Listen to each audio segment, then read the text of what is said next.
Hello বন্ধুরা, জ্ঞানজ্যোতি coaching সেন্টারের পক্ষ থেকে তোমাদের সকলকে জানাই আরো একবার স্বাগত।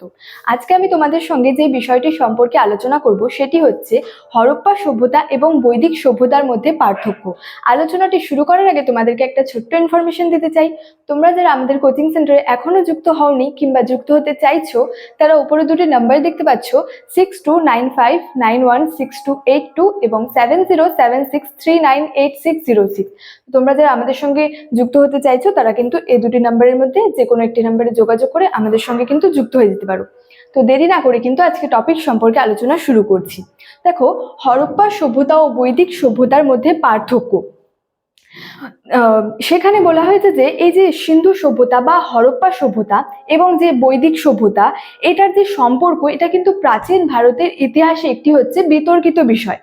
তবে বলা হয়েছে যে জন মার্শাল সহ হচ্ছে বিভিন্ন যে ঐতিহাসিকরা ছিলেন, তারা মনে করেন যে এই দুটি যে সভ্যতা ছিল, হরপ্পা সভ্যতা এবং হচ্ছে যে বৈদিক সভ্যতা, এই দুটি সভ্যতা কিন্তু ভিন্ন ছিল। অর্থাৎ বলা হয়েছে যে এই যে হরপ্পা সভ্যতা এবং বৈদিক সভ্যতা উভয় সভ্যতাই কিন্তু, যে বলা হয়েছে যে উভয় সভ্যতার মধ্যেই সাদৃশ্য থেকে বেশি কিন্তু বৈসাদৃশ্য ছিল। এবং বলা হয়েছে যে এই যে উভয় সভ্যতা অর্থাৎ হরপ্পা এবং বৈদিক সভ্যতা, এই দুই সভ্যতার মধ্যে কিন্তু সাদৃশ্য থেকে বেশি হচ্ছে বৈসাদৃশ্য ছিল। তো এই সভ্যতার পার্থক্যগুলি কি কি ছিল এখন কিন্তু আমরা পরপর আলোচনা করব। দেখো, প্রথমেই বলা হয়েছে যে সিন্ধু সভ্যতা ছিল নগর কেন্দ্রিক, মানে সিন্ধু সভ্যতা বা বলা যায় হরপ্পা সভ্যতা ছিল হচ্ছে নগর কেন্দ্রিক, মানে নগরকে কেন্দ্র করে কিন্তু এই সভ্যতা গড়ে উঠেছিল।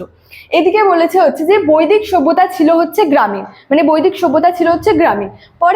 তারপরে বলছে যে সিন্ধুবাসীরা তামা ও টিন ব্যবহার করতো, অর্থাৎ সিন্ধুবাসীরা তামা ও টিনের কিন্তু ব্যবহার জানতো। অপরদিকে বলা হয়েছে যে আর্যরা হচ্ছে তামা ও টিনের সঙ্গে হচ্ছে লোহারও ব্যবহার করত, মানে এই যে আর্যবাসীরা যে ছিলেন তারা বা আর্যরা যে ছিলেন তারা হচ্ছে তামা ও টিনের সঙ্গে কিন্তু লোহার ব্যবহারও জানতো। নেক্সট বলছে হচ্ছে যে সিন্ধু নগরের অর্থনীতিতে শিল্প বাণিজ্য ছিল, মানে সিন্ধু নগরের যে অর্থনীতি ছিল সেখানে কিন্তু শিল্প বাণিজ্য প্রধান ছিল বলা যায়। অপরদিকে হচ্ছে আর্য অর্থনীতিতে হচ্ছে পশুপালন ও আর্য অর্থনীতি আর কি পশুপালন ও হচ্ছে কৃষি নির্ভর ছিল। আর্য অর্থনীতিতে অর্থনীতি কিন্তু পশুপালন এবং কিন্তু কৃষি নির্ভর ছিল।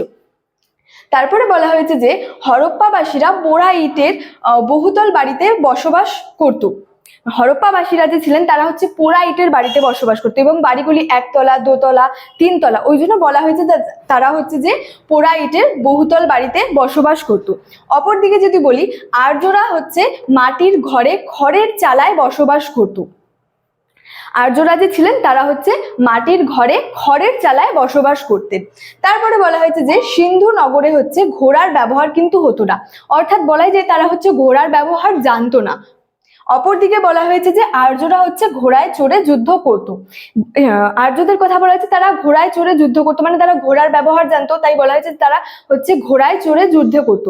এছাড়াও বলা যায় যে হরপ্পারা কিন্তু আর কি সেখানে হচ্ছে যজ্ঞ সম্পর্কে যদি বলি, তো বলা হয়েছে যে বৈদিক আর্যরা কিন্তু যজ্ঞ করত, মানে যজ্ঞ করতে জানতো, কিন্তু যে হরপ্পাবাসীরা ছিলেন তারা কিন্তু যজ্ঞ করতে জানতো না। তারপরে যদি বলি, এছাড়াও বলা যায় যে সেখানে হরপ্পাবাসীদের হচ্ছে লিখতে জানতো, তাদের হচ্ছে লিপি ছিল, কিন্তু আর্যরা যে ছিলেন তারা কিন্তু লিখতে জানতো না, সুতরাং তাদের কিন্তু লিপিও ছিল না। এবং হরপ্পা সভ্যতা তারা যে লিখতে জানতো এবং তাদের যে লিপিগুলি ছিল এগুলি কিন্তু পাঠোদ্ধার হয়নি। যদি এই লিপিগুলি পাঠোদ্ধার হতো তবে কিন্তু আমরা এই সভ্যতা সম্পর্কে মানে এই সভ্যতার অজানা তথ্য সম্পর্কে কিন্তু আমরা আরো বেশি করে আর কি জানতে পারতাম। তো এই সব যে পার্থক্যের কথা বললাম, এই সব পার্থক্যের ওপর আর কি মর্টিমার হুইলার বলেছেন যে এই সব পার্থক্য থেকে, মানে পার্থক্যের কারণে মর্টিমার হুইলার বলেছেন যে এই হরপ্পা সভ্যতা এবং বৈদিক সভ্যতা কোনো কিন্তু সম্পর্ক ছিল না, মানে হরপ্পা সভ্যতার আর কি বৈদিক সভ্যতার কিন্তু কোনো হরপ্পা সভ্যতার সঙ্গে বৈদিক সভ্যতার কোনো কিন্তু সম্পর্ক ছিল না। তো স্টুডেন্ট, এই ছিল আজকে আমার আলোচনার বিষয়। ভিডিওটি ভালো লাগলে লাইক, কমেন্ট এবং বন্ধুদের সঙ্গে শেয়ার করে দিও। দেখা হচ্ছে তোমাদের সঙ্গে পরবর্তী ভিডিওতে। Thank you so much. Thanks for watching.